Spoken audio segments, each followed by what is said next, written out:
The magnificent Ahilya Ghat on the banks of the river Narmada is one of the most iconic images of Maheshwar today.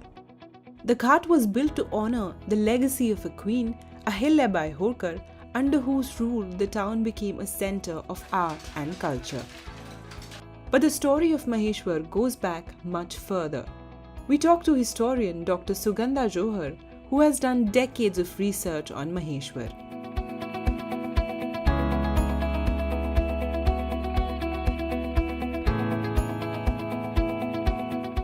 Maheshwar is a very, very old town. It's 100 kilometers to the southwest of Indore, which most people know. You know, excavations done in the 1950s showed that Maheshwar had human occupation from 1600 BC. In fact, it was at Maheshwar that they found the first post-Mohenjo-daro, post-Harappan civilization, prehistoric, which was chalcolithic, which means using stones and copper.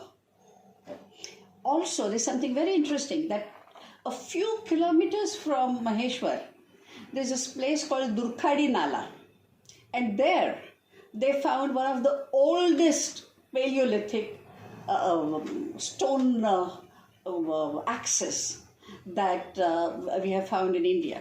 So it's really, really old.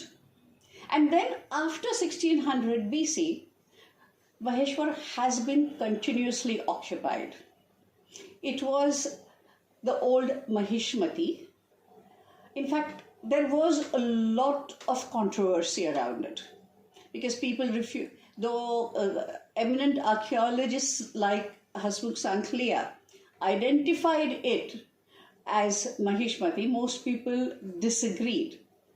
But I have now found 3 inscriptions in Maheshwar from the 16th century which clearly call it the Mahishmati Nagari.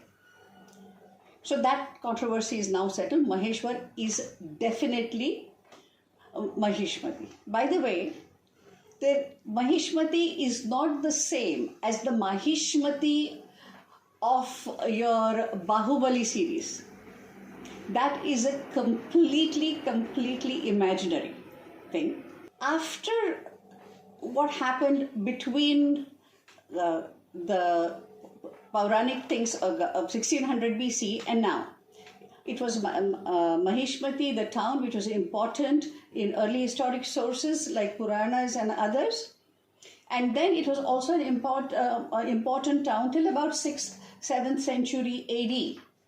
Because we know inscriptions that the king of Mahishmati was related to the Vakataka emperors who built, who carved Ajanta.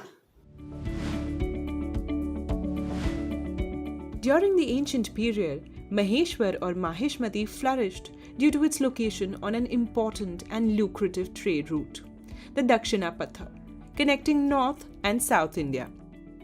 It was one of the capitals of the Avanti Janapada, and the abundance of activity here even caught the eye of the Mauryan ruler Ashoka, who deputed one of his officers here to spread Buddhism. The city also finds mention in mythology in the epic Ramayana. One of the most important being that was the capital of the legendary king Kiratarjun, who was so powerful that at one point he also imprisoned the king of Lanka, Ravan, because the Ravan had the temerity to disturb him. And in Maheshwar port, there are now some ruins which the locals point out as the Ravaneshwar ruins, where Ravan was imprisoned. And the so-called Rajarajeshwar temple, which is actually right in the middle of the fort, is a place where they believe Kiratarjun, because Kiratarjun was also known as Rajarajeshwar. Kiratarjun had his court. And even today, if you ever visit the temple, there's every chance that you will meet people who are coming down as far as North Tamil Nadu or Andhra Pradesh, who will tell you that, look, our ancestors belong to Maheshmati. And Raja Rajeshwar Kiratarjun is our progenitor. So we have to come and visit it at least once in our lifetime. In the 6th and 7th centuries, Maheshmati served as the capital of the Ahilyabai. But after its fall, the neighboring region of Thar and Malwa gained prominence under the Parmar dynasty between the 9th and 14th centuries. However, Maheshwar continued to be a place of pilgrimage for the Jains, and many of its traders had established temples here. Today at Maheshwar, you find there's a temple, Jain temple, which has images from around the 10th century AD till today, but most of them are between 10th century to about 15th century. And that is probably because these Jain traders who were living in Mandu came to Maheshwar for certain celebrations, because most of them, a large number of them, have the same sort of particular lunar date of donation of those Tirthankar images. So obviously this was part of this, and this was an important pilgrimage town for the Jains in the 15th century. This Jain temple that I spoke about has a inscription that I've discovered, which is very interesting, because it says that in Akbar's period, during the reign of Badshah Akbar, the temple was renovated. So if your temple is being renovated in 1600, then the temple must have been in existence at least for 2 or 3 centuries before that, which again falls right bang in the Deccan Sultanate dynasty period. In the medieval period, the region of and around Maheshwar became part of the Malwa Sultanate and then the Mughal Empire. Interestingly, there are a few remains that exist from that period. Outside Maheshwar, there's another structure which says this was built in the period of Akbar. Admittedly, these are not very big structures, but the fact that somebody is putting in inscriptions with them shows that for the local period they were important.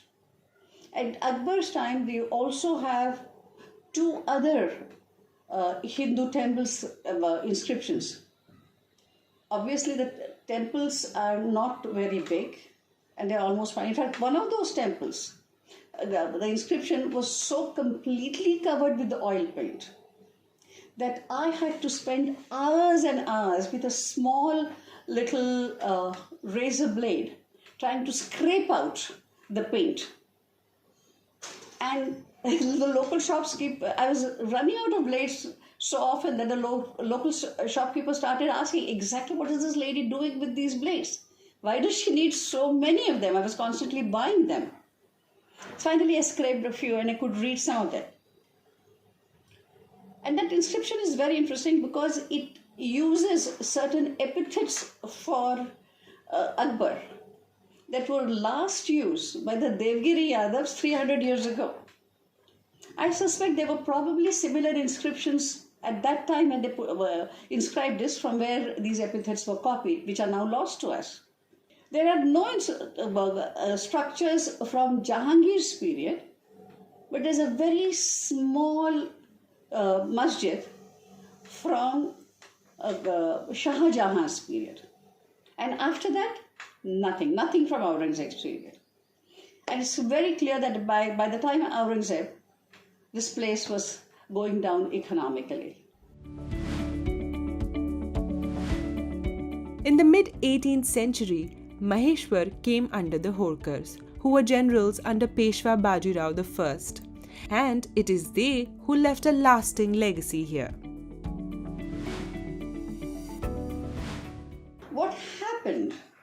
was that Bajirao Peshwa, when he became Peshwa, he actually inherited the Maratha kingdom was very small, and they didn't have much funds. The only way to expand it is to go out and conquer more territories. So the smart Bajirao said, told his people, go out, attack Malwa, whatever you conquer. These are not exact words, but this is what I understand from his actions. Whatever you conquer is yours. Malhara Holkar was the one who spearheaded. He was a very, very brave man, and he had come up the very hard way. He was a very small child when his father died. His mother had spirited him to her brother's place to save him from his relatives who wanted to take his property. And this guy then rose from there to become, by the end of his life, the Subedar, the most important leader of Maratha forces in North India. So this gentleman, he got in touch with some local Jagirdars, and he crossed the Narmada and conquered the dilapidated fort of Maheshwar. The small Maheshwar fort had, as I said, been fortified with stone fortification walls during Akbar period, but nobody had paid much attention to it. So after his conquest, the Maratha Peshwa, he went ahead and gave that area to him as a Jagir, and we have some letters to that effect that he got this as a Jagir in 1740s. But he was a smart guy. You see, in the Maratha kingdom, there were two kinds of Jagir. One was called a Saranjami Jagir, and one was called a Khazgi Jagir. The Saranjami Jagir was the Jagir that was given for a specific purpose for maintaining an army.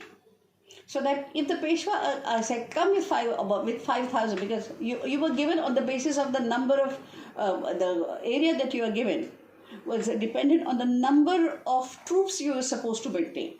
So that was the Saranjam, to maintain that Saranjam.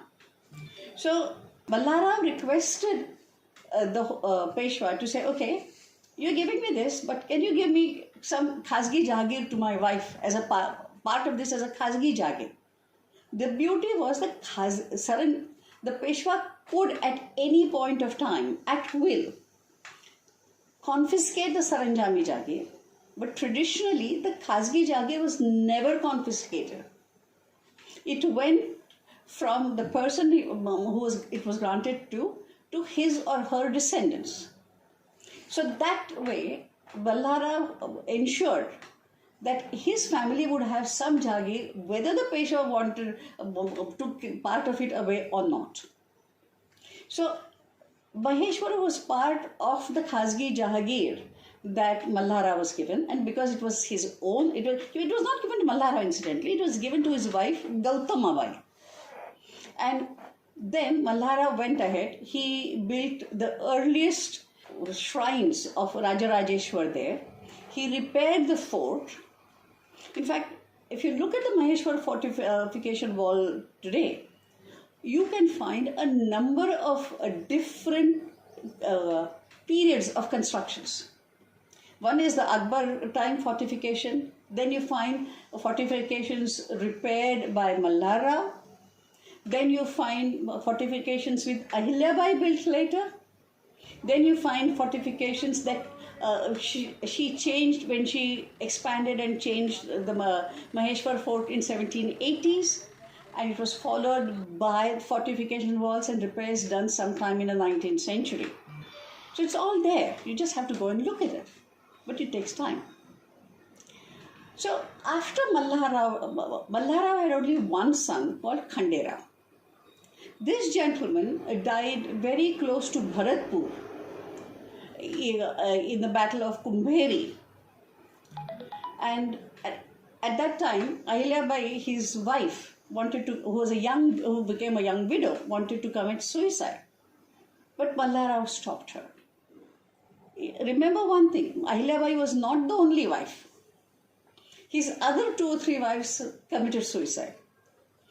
The rest of his harem, which is he had about 8 or 9 of these other, you can say subsidiary wives or rakels, they committed suicide, but Ahilyabai was stopped. Stopped in the sense Malharao requested her. She said, please don't go, because I don't have another son. And if something happens to me, who's going to look after your children? And who's going to ensure our patrimony and it continues? Ahilyabai stayed back. And then to ensure, because Malharao knew her capacity, she was not just another widow. Malharao spent a lot of time training her in statecraft. We have letters exchanged between Malharao and Ahilyabai, where he's telling her how to maintain things, how she should look after the ammunition, how she should look after the cannons, how to build forts, how to provision. And she essentially looked after his entire logistics during his campaigns in the Doab, which is the Indo-Gangetic Doab.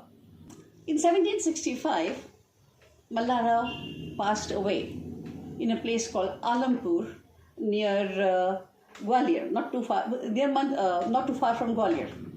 And so Ahilyabai's son inherited whatever Malharao was doing. Unfortunately, he was not mentally stable. Ahilyabai continued acting as a regent, but within months of coming to power, Malerao, like his name was Malerao, he died. And Ahilyabai was left completely heartbroken. She did not have any other heir. She had only had one daughter, but that in India is not considered an heir. And the Peshwa's uncle and her own prime minister decided to take this opportunity, because Malharao was a very, very prudent man and a frugal man. So he had amassed a huge treasury. And the Peshwa's uncle, who was going up north to fight some battles, was running short of funds.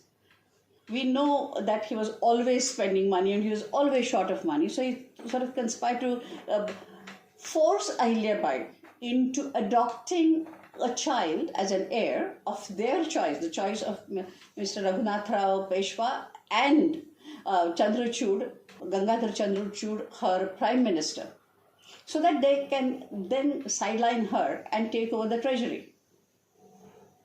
Naturally, they expected that Ahilyabai will give in meekly. That's what women do, don't they? But Ahilyabai was not that normal woman. She checkmated them. She actually wrote to all the other nobles from the Maratha Confederacy and told them that, look, if I can be forced like this, your family will be forced tomorrow to take away their patrimony. And so she gained their support. Then she also wrote to the reigning Peshwa's wife, who was Ramabai, as one childless woman to another, and gained her sympathy. Once that was secured, she played a masterstroke. I can't stop smiling whenever I think of the faces of Raghunath Rao when he heard this. She let it be known that she is raising a women's army to oppose and fight the Peshwa army if they came and tried to force her into adopting. The very idea of fighting a women's army in conservative, patriarchal, feudal 18th century. Can you imagine? The soldiers balked. They said, no. And this ploy also shamed the Peshwa. Again, there is no specific written thing about it, but this is my conjecture after reading all the documents. He shamed the Peshwa, who till then was sitting on the fence. He asked his uncle to stand down and confirmed Ahilyabai that Yes, you have the right to your own khasgi property. You can do whatever you want. If you don't want to adopt anyone, it's your choice. Under Ahilyabai, Maheshwar flourished again and many architectural masterpieces sprang up. She and her architects experimented and synthesized influences from different parts of the country to evolve her own eclectic style. Remember, I said that Maheshwar was a very small hamlet during, even though Mallarao had tried to improve it. What Ahilyabai did when she came to Maheshwar, she turned it into a sort of seeps. People who came to live there, she gave them lands. She created small suburbs, for example, a suburb for weavers, a suburb for the bankers. And by inviting the bankers and giving them very favorable taxation things, she managed to populate it. She moved to Maheshwar, as I said, in 1767, but we know the fort was dilapidated. So what happened? She built it. It was a small fort. It wasn't big enough to accommodate her court. So she added a rectangular extension, which I call the citadel, to its southwest corner, in which she built a small temple for herself and what is now known as Ahilyabai, where she held her court, and a number of other things. I was also wondering, okay, fine, but what happened to the water? A housewife always interested in India is always interested in finding out where's the water? Where's the water? And initially, I didn't find any water structures. I couldn't find any good working wells, and it didn't make any sense because Ahilyabai is known for building tanks and wells. Till, while walking around the fort, what did I find? I found some ruined sluice gate in one of the fortification walls. So I walked into the brambles, literally skidded down, and there was a huge depression where there was meters and meters of silt just behind the sluice gates. Obviously, there was a big water body there which collected water where the levels were controlled through the sluice gates, which then was drained into Narmada River when needed. She built a huge big tank, a dam outside, and a baradari, and a number of travelers' inns, none of which have now survived. In the 1780s, she changed the fort a little. She added an extension, a rectangular extension to in front of one of the gates and built what's known as a Kashi Vishwanath temple of Maheshwar. And next to it, she removed a part of the wall and built a ghat and a gate for the people to access it. Then what happened was the local population started saying, we need some water too. So she built another ghat a little further down. All was going well, and just then, what happens? Sad thing. Her only grandson, whom she was training to become, to follow in her footsteps and take over the whole thing, died. Her daughter's son.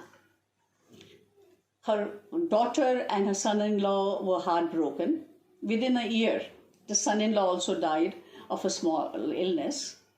And the daughter decided to commit sati. So she wanted her daughter to be remembered well. And she built the first chhatri devoted to, in memory of her woman, her own daughter.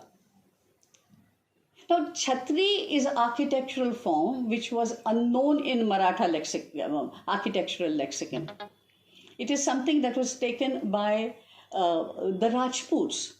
And the first chhatri was built by Ahilyabai in 1760s in memory of her father-in-law at Alampur. What must have happened is when she was traveling around with her father-in-law and her husband, she saw these chhatris in memories and built. And she adopted that and thought it's a good idea, and she seems to have adopted it. Unusually, it is a 10-sided structure. built over a rectangular platform. And all around on the basement, there are almost 3/4 of a life-size sculptures of people. And these people are not sober people. This is another interesting fact. Ahilyabai, I have a feeling Ahilyabai had a keen sense of humor, even within the pious being. Otherwise, how would only a woman with a sense of humor would have threatened the Peshwas that I'm going to battle you with a woman's army? And you see the same sort of sense of humor in the sculptures there. It's only in Holkar sculptures that you find people in chhatris and temples and stuff with very broad smiles. And even to these smiles, the sculptures on Ahilyabai think you have a drunken woman who's totally tipsy, half clothed, doesn't matter, she's just having a drink. There's another dancing with a Frenchman. There's a third who's a hunter, and she's so proud of her this thing, you can see it on her face. There's a little animal at this thing, and her smile, you can clearly see the teeth, which you will not find, at least I haven't seen, in any other place, in any other sculpture in India, any Indian created sculptures. When Ahilyabai died in 1795, she did not want a memorial. And for a very long time, there was just a small platform as to where she was cremated. Even today, there's a little structure called the Ahilyabai Dahan Sthal. But what is Maheshwar known today is the wonderful Ahilya Ghat complex. People think it was built by Ahilyabai. It wasn't. It is in memory of Ahilyabai. And it was started in 1799 when Yashwantrao Holkar, who was fighting a civil war with his brother, decided to build a memorial to Ahilyabai. I suspect this was to gain legitimacy. Today, Ahilya Ghat has steps and jetties that go to the water, a very broad promenade on which you can walk and enjoy the beauty. Then there's this massive part octagonal stairway which takes you up to a huge big gateway. On either side of this gateway are 2 level arcades which end in 12-sided bastions. Get into Vithoji Kshatriya. Now, this Vithoji story is very important. Vithoji was Yashwantrao Holkar's younger brother, and he had been killed by the Peshwa by getting trampled under a drunken elephant's feet. And this is which had sparked the blood feud between the Peshwa and Yashwantrao Holkar, and which had made Yashwantrao Holkar march on Pune. But Yashwantrao had his own revenge. When you get into the gateway, you find the gatekeepers dressed exactly like the Peshwa. What better way to insult your enemy forever than making him your doorkeepers? All of these construction practices made Dr. Johar in her book refer to Maheshwar as probably the best surviving example of Maratha town planning. After Ahilyabai died, Yashwantrao Holkar, who succeeded her in 1797, shifted the capital, Holkar capital, from Maheshwar to Bhanpura, and later in 1818 it was shifted to Indore. So Maheshwar town, which was a prosperous town during Ahilyabai's time, slowly lost energy and became a small hamlet. And because of that, because there was no money, there were no new constructions there. So essentially, Maheshwar sort of became a time capsule of Maratha town planning, since nothing was built, new was built there after 1797, except for the Ahilyabai and the Holkar women Chhatris along the riverfront. Everything else stayed as it is. In fact, in 1970s, when I first went to Maheshwar, people asked me, why the hell are you going there? It was so small, it was neglected. It was neglected even till 200s. It's only recently people have started going back to Maheshwar to look at it. And it came to prominence, I think people started remembering it with the Narmada Bachao Andolan. When Maheshwar, or the Ahilyabai and stuff was at one point slated to go underwater. And it was through a lot of attempts that it was stopped. So nobody expected much to happen. But now, with the new dam coming nearby, there's enough water, and the canals are bringing in water and prosperity to the area around Maheshwar. And with that has brought the doom of Maheshwar. Because the dams have ensured that the water flow of Narmada has slowed down, which gives it a much better chance to slip into the clay. So the Maheshwar fort, which is a clay mound, is now pretty saturated with water. If you go there in the monsoon, you'll find water oozing out of the clay thing, and it is affecting the structures of Maheshwar. Some of the walls of Maheshwar have fallen down since the dam was built, and that is creating a major problem. The second major problem is because we don't have a good conservation policy, and the civil society expects the owners to look after their heritage properties themselves, which cost a lot of money and which are also not very easy to live in. Anyone who gets a little money knocks off the buildings, old built structures, and builds new one, which is much easier for the modern lifestyle. So if we don't look after Maheshwar, I'm afraid nothing much will stay there. So either we do something, or at the bare minimum, at least it's essential that we document, do measured drawings.